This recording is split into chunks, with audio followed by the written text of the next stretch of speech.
여러분, 안녕하세요. 오늘도 잘 살고 있는 줄 알았던 우리네 인생 이야기를 나누러 왔습니다. 오늘 드릴 이야기는 조금 특별합니다. 아마 이 영상을 보시는 전국의 어머니들, 특히 다 키운 아들 장가 보낸 분들이라면 가슴 한구석이 찌릿하면서도 맞아 소리가 절로 나오실지도 모르겠네요. 우리 아들 이야기부터 시작해 볼게요. 사실 우리 아들은요, 집에서 거의 가구나 다름없던 녀석이었습니다. 퇴근하고 집에 오면 현관에서부터 신발을 대충 벗어 던지고 거실 소파에 몸을 던지듯 눕는 게 일과였죠. 제가 옆에서 오늘 힘들었니? 저녁은 뭐 먹을? 물어도 대답은 늘 한결같았습니다. 네, 아니요, 몰라요. 아니면 그저 스마트폰만 뚫어져라 쳐다보며 무뚝뚝하게 고개만 까닥이는 게 전부였지요. 어떨 땐 가슴이 답답해서 야, 너는 엄마랑 말 섞는 게 그렇게 힘드냐? 하고 잔소리를 퍼부어도 녀석은 그저 귀찮다는 듯 방으로 쏙 들어가 버리기 일쑤였습니다. 물 한 잔도 제 손으로 떠 마시는 법이 없었어요. 엄마, 물. 엄마, 내 양말 어디 있어? 엄마, 수건. 30이 넘은 아들이지만 제 눈에는 그저 손 많이 가는 큰아기 같았습니다. 저는 그게 당연한 줄 알았습니다. 아들이란 원래 무뚝뚝한 존재니까, 원래 사내 놈들은 살가운 맛이 없는 법이니까라며 스스로를 달랬죠. 집안일요? 사과 하나 깎아보라 하면 귀찮게 뭘 깎아먹어 그냥 좋아하거나 제가 깎아놓은 걸 홀랑 집어먹기만 하던 녀석입니다. 분리수거 한번 도와달라고 하면 세상을 잃은 표정으로 무거운 몸을 이끌고 나가던 모습이 아직도 눈에 선합니다. 저는 내심 걱정도 됐습니다. 이 녀석 이래서 장가나 가겠나? 장가가도 자기 마누라한테 대접이나 받으려나 싶었죠. 그런데 여러분, 제가 정말 큰 착각을 하고 살았다는 걸 깨닫는 데는 그리 오랜 시간이 걸리지 않았습니다. 내 아들이 원래부터 무뚝뚝한 사람인 줄 알았는데 그게 아니더라고요. 그 녀석도 웃을 줄 알고 다정할 줄 알고 남을 위해 먼저 움직일 줄 아는 사람이었다는 걸 저는 남의 집 거실에서야 처음 알게 되었습니다. 우리는 흔히 아들을 키울 때 내 품 안의 자식이라고 생각하죠. 하지만 아들이 성인이 되고 또 다른 가정을 꾸리는 순간 우리가 알던 그 아이는 더 이상 존재하지 않을지도 모릅니다. 아니, 어쩌면 우리는 보고 싶은 모습만 보고 살았던 건 아닐까요? 오늘 이야기는 그 낯설고도 묘한 배신감, 그리고 그 끝에서 발견한 부모로서의 깊은 공허함과 깨달음에 대한 이야기입니다. 우리 아들이 집에서는 왜 돌부처였는지, 그리고 왜 남의 집에서는 천사가 되었는지, 그 기막힌 반전의 서막을 이제 시작해 보려 합니다. 여러분 댁의 아드님은 어떤가요? 지금 거실 소파에 누워 휴대폰만 보고 있나요? 아니면 며느리 전화를 받고 목소리 톤부터 바뀌나요? 여러분의 경험을 떠올리며 이 이야기를 따라와 주세요. 그날은 평소와 다름없는 주말이었습니다. 사돈댁과 우연히 약속이 잡혀 잠시 처가댁 근처에서 얼굴이나 보자고 했던 날이었죠. 저는 내심 걱정이 앞섰습니다. 우리 무뚝뚝한 녀석이 사돈어른들 앞에서 혹시나 입이라도 꾹 닫고 있으면 어쩌나 분위기를 어색하게 만들지는 않을까 싶어 차 안에서 아들에게 신신당부를 했습니다. 야, 사돈어른 말씀하시면 대답 좀 잘하고 어색해도 웃는 얼굴 좀 해라. 알았지. 아들은 그저 귀찮다는 듯. 알았어요, 엄마. 걱정도 팔자내라며 건성으로 대답했죠. 드디어 처가댁 거실 문이 열리고 저는 제 눈을 의심할 수밖에 없는 장면을 목격했습니다. 하하, 장모님 잘 지내셨어요. 우리 장모님 더 예뻐지셨는데요. 제가 잘못 들은 줄 알았습니다.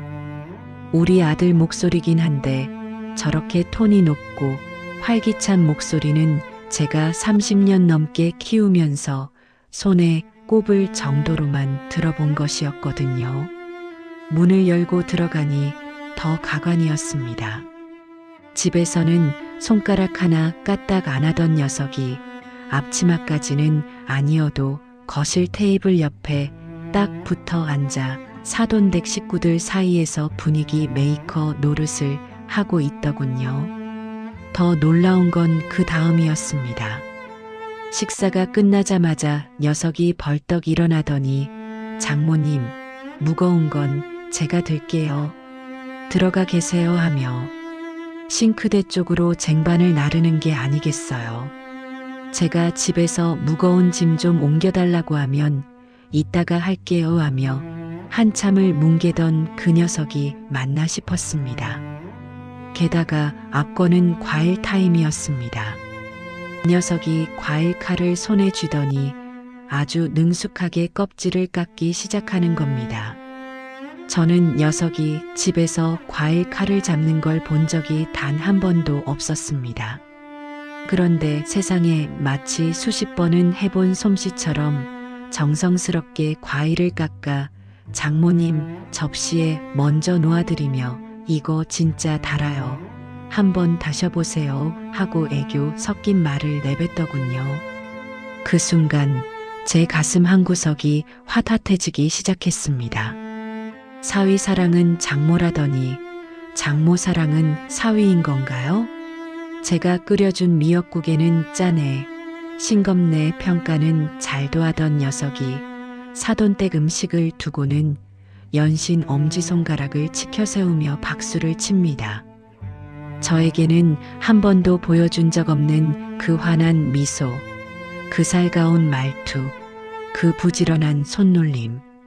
저는 그 자리에 앉아 있으면서도 마치 제가 불청객이 된 듯한 기분이 들었습니다. 내 아들이 저렇게 다정한 사람이었다는 걸 왜 나는 이제야, 그것도 남의 집 거실에 앉아서야 알게 된 걸까요? 사돈어른이 애구, 우리 김서방이 얼마나 잘하는지 몰라요. 우리 집 복덩이라니까요. 하고 칭찬을 늘어놓으시는데 제 입에서는 에이 뭐려, 부족한 녀석인데 라는 말만 맴돌 뿐이었습니다. 속으로는 내 집에서는 돌부처인 녀석이 여기선 천사였네라는 말이 목구멍까지 차올랐지만요. 여러분, 이런 제 마음이 혹시 속 좁은 엄마의 질투라고 느껴지시나요? 아니요, 이건 질투라기보다는 상실감에 더 가까웠습니다. 내가 쏟아부은 30년의 세월보다 며느리와 보낸 몇 년의 시간이 이 아이를 더 많이 변화시켰다는 사실. 그리고 그 변화된 모습이 내가 그토록 보고 싶어 했던 다정한 아들의 모습이었다는 사실이 저를 참 쓸쓸하게 만들었습니다. 내 아들이 남의 집에서 최고의 사위로 칭송받는 동안 저는 내 아들이 이런 면이 있었다는 사실조차 몰랐던 모르는 엄마가 되어 있었습니다. 그날 돌아오는 길, 아들은 차 안에서 다시 침묵의 돌부처로 돌아왔습니다. 아까 재미있었지? 라는 제 물음에 녀석은 다시 휴대폰만 보며 짧게 대답하더군요. 네, 뭐 그냥 그랬어요. 저는 그때 깨달았습니다. 아들의 다정함에도 주인이 따로 있다는 것을요. 그리고 그 주인이 더 이상 내가 아니라는 사실을 받아들여야 한다는 것도요. 제 마음속에서는 수만 가지 질문이 소용돌이치고 있었습니다. 야, 너 집에서는 물 한 잔도 내가 떠다 줘야 마시더니 거기선 어떻게 그렇게 먼저 움직이니? 너 나한테는 사과 하나 깎아달라고 입만 벌리고 있더니 장모님 앞에서는 과일 깎는 솜씨가 아주 선수급이더라. 내가 말 걸면 귀찮다고 단답형으로만 대답하더니 사돈 어른이랑은 무슨 할 말이 그렇게 많아서 쉴 새 없이 떠든 거니. 정말 목구멍까지 이 말들이 차올랐습니다. 너 왜 엄마한테는 안 그러니? 라고 붙잡고 따지고 싶었습니다. 하지만 저는 끝내 그 말을 뱉지 못했습니다. 그 말을 뱉는 순간 제가 정말 속 좁은 엄마가 될 것 같았거든요. 아들이 처가에 자라는 게 분명 좋은 일인데 왜 제 가슴은 바늘로 콕콕 쑤시는 것처럼 아픈 걸까요? 가만히 생각해 보니 참 서글픈 결론에 도달하더군요. 우리 아들에게 엄마라는 존재는 가장 편한 사람인 동시에 어쩌면 당연하게 여기는 사람이 되어버린 건 아닐까 하는 생각이 들었습니다.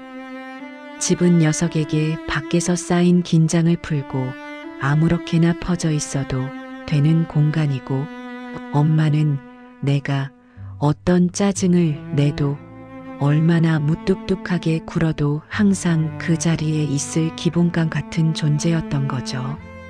반대로 처가댁은 아들에게 잘 보여야 하는 곳, 노력해야 하는 곳이었을 겁니다. 장모님께 사랑받기 위해, 며느리에게 점수 따기 위해 녀석은 집에서는 한 번도 쓰지 않던 에너지를 쥐어짜고 있었던 거겠죠. 그 사실을 깨닫고 나니 대견하다는 생각보다 서운함이 파도처럼 밀려왔습니다. 나는 녀석에게 노력할 가치조차 없는 그냥 공기 같은 존재인가 싶어서요. 어머니들, 여러분도 이런 기분 느껴보셨죠? 내가 이 아이를 어떻게 키웠는데, 그 무더운 여름날 입맛 없다는 아들 위해 뜨거운 불 앞에서 공국을 끓이고 녀석이 좋아하는 반찬이라면 내 입에 들어갈 것도 아껴서 다 밀어줬는데, 그렇게 정성을 다해 키워놓은 다정함의 결실을 정작 나는 한 번도 맛보지 못하고 다른 사람이 온전히 누리고 있는 걸 지켜보는 그 심정 말입니다. 엄마, 내가 할게라는 말 한마디가 듣고 싶어 무거운 짐을 일부러 끙끙대며 들어봐도 모른 척하던 녀석이 남의 집 짐은 빛의 속도로 뺏어드는 모습, 그건 단순한 질투가 아닙니다. 내 인생의 중심이었던 자식의 우주에서 내가 아주 먼 변두리로 밀려났다는 것을 확인받는 비참함에 가깝습니다. 하지만 저는 그날 밤 잠든 아들의 방문을 조용히 닫으며 스스로를 달랬습니다. 그래, 남의 집 가서 구박받는 것보다야 100번 낫지. 저렇게 싹싹하게 구니 사돈댁에서도 예쁨 받고 우리 며느리도 좋아하겠지. 그거면 됐다. 그거면 된 거야. 그런데 여러분, 정말 그거면 된 걸까요? 마음은 자꾸만 나도 내 다정한 웃음이 보고 싶다 고 소리치는데, 입술은 꾹 다물고 잘 살고 있으니 됐다고 거짓말을 하는 게 우리 엄마들의 숙명인 걸까요? 사돈댁에서의 그 충격적인 반전 드라마를 보고 온 뒤로 한동안 제 머릿속은 복잡했습니다. 그런데 며칠 뒤 며느리에게서 전화 한 통이 왔습니다. 어머니, 지난번에 저희 친정에서 김서방이 너무 설쳤죠. 사과 깎는 거 보셨어요? 집에서도 하도 깎아대서 제가 다 말려요. 그 말을 듣는 순간 저는 심장이 덜컥 내려앉는 기분이었습니다. 집에서도 하도 깎아댄다니. 우리 집에서는 사과 껍질 하나 제 손으로 치워본 적 없는 녀석이 자기들 신혼집에서는 과일 깎는 장인이 되어 살고 있었다는 사실이 며느리의 해맑은 목소리를 통해 확인되는 순간이었죠. 저는 애써 목소리를 가다듬고 물었습니다. 어머, 그래. 걔가 집에서도 과일을 깎니? 우리 집에서는 칼 한 번 안 잡던 녀석인데. 제 나름대로는 뼈 있는 농담을 던진 거였는데 며느리의 대답은 더 가관이었습니다. 어머니, 요새 설거지도 자기가 다 하겠다고 난리고요. 주말에는 청소기도 본인이 돌려요. 제가 시키지도 않았는데 어찌나 싹싹하게 구는지 제가 당신 우리 엄마한테 하듯이 어머님 집에 가서도 좀 해라고 잔소리한다니까요. 여러분, 이 말을 듣는 순간 어떤 기분이 드실 것 같나요? 내 아들이 훌륭한 남편으로 잘 살고 있다는 사실에 박수를 쳐줘야 하는 게 맞지만 그날 저는 전화기를 붙잡고 한참을 멍하니 서 있었습니다. 내가 30년 넘게 공들여 키운 내 아들은 원래 무뚝뚝하고 원래 게으르고 원래 대접받기만 좋아하는 아이였습니다. 그런데 며느리가 아는 그 남자는 원래 다정하고 원래 부지런하고 원래 아내와 처가를 위해 헌신하는 사람이라니요. 그렇다면 지난 30년 동안 제가 보고 살았던 그 아들은 도대체 누구였던 걸까요? 비참함은 거기서 끝이 아니었습니다. 며느리는 자랑 섞인 목소리로 덧붙였죠. 지난번엔 제 생일이라고 미역국까지 끓여주더라고요. 어머니한테 배운 건가 싶어서 물어봤더니 인터넷 보고 혼자 공부했대요. 어머, 어머니도 드셔보셨어요? 그 미역국. 제가 생일 때마다 정성껏 끓여 바치던 그 미역국을 녀석은 정작 저에게는 한 번도 끓여준 적이 없습니다. 엄마 생일 축하해라는 짤막한 카톡 하나면 감지덕지하던 저였는데 며느리에게는 인터넷까지 뒤져가며 정성을 쏟고 있었던 거죠. 그날 밤 남편은 옆에서 코를 골며 자는데 저는 이런 생각을 했습니다. 나는 아들에게 무엇이었을까? 내가 녀석에게 쏟았던 그 모든 헌신은 당연한 서비스였고 며느리가 녀석에게 받는 다정함은 녀석이 쟁취해야 할 사랑의 증거였던 걸까요? 어머니들, 우리는 참 이상하죠. 내 아들이 남의 집 귀한 딸 고생 안 시키고 잘해주는 게 분명 우리가 바라던 모습이었는데 막상 그 모습을 직관하고 나면 왜 이렇게 마음이 허전하고 배신감이 드는 걸까요? 그건 아마도 내가 쏟아부은 사랑의 보상을 바란 게 아니라 단 한 번만이라도 그 다정함의 화살표가 나를 향해 주길 바랐던 소박한 욕심 때문일 겁니다. 며느리는 잘못이 없습니다. 오히려 아들이 그렇게 자라도록 만든 그 아이가 대견한 거죠. 아들이 더 이상 내 우주의 중심이 아니며 이제는 완전히 다른 사람의 남자로 재탄생했다는 사형 선고와도 같았습니다. 저는 이제 인정해야 했습니다. 서운함이라는 파도가 한 차례 지나가고 나니 신기하게도 그 밑바닥에 고여있던 진짜 마음들이 보이기 시작하더군요. 어머니들, 우리 솔직해져 볼까요? 우리가 진짜 화가 났던 건 아들이 처가에 잘해서가 아니었습니다.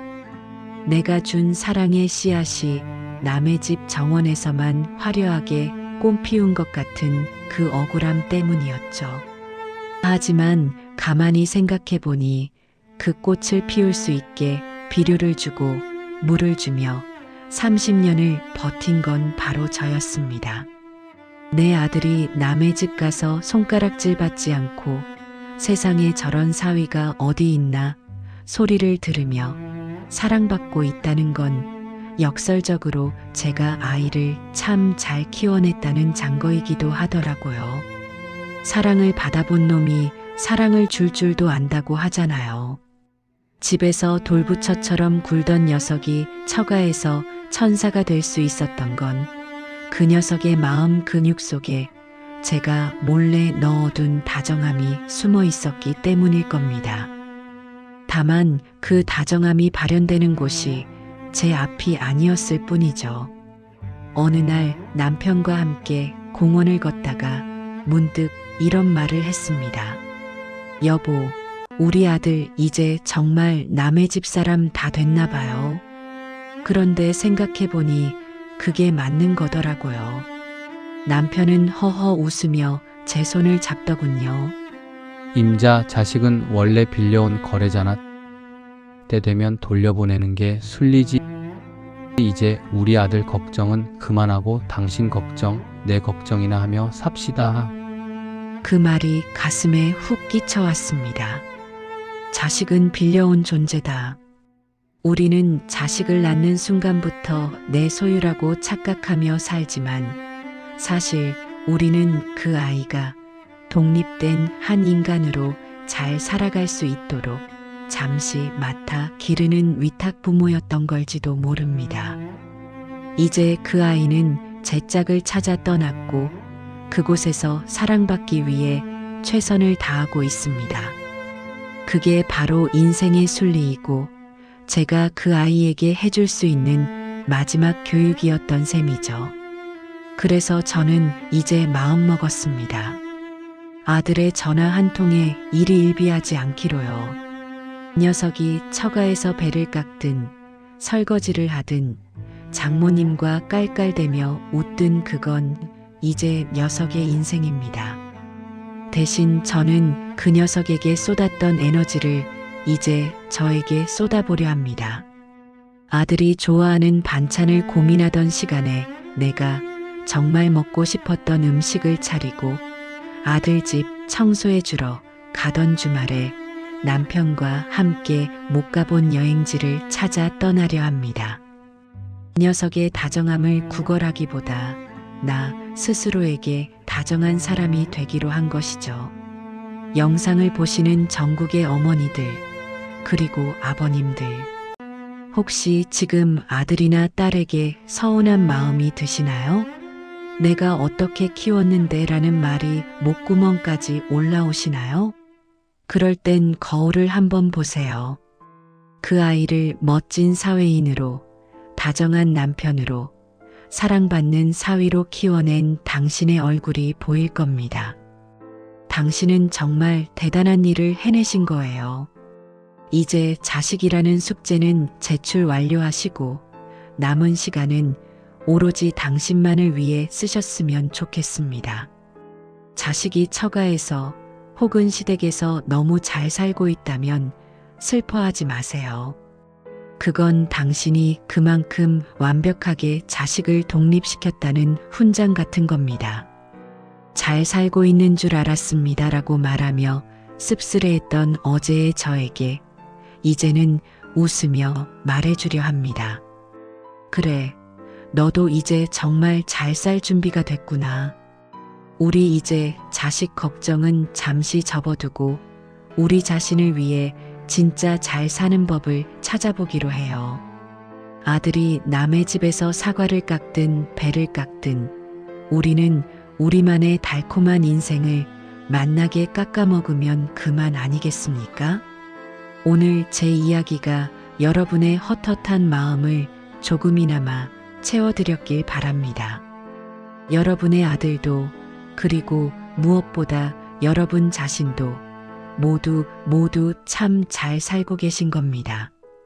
지금까지 잘 살고 있는 줄 알았습니다 였습니다. 제 이야기에 공감하신다면 구독과 좋아요로 함께 소통해 주세요. 여러분의 소중한 이야기도 댓글로 기다리고 있겠습니다. 감사합니다.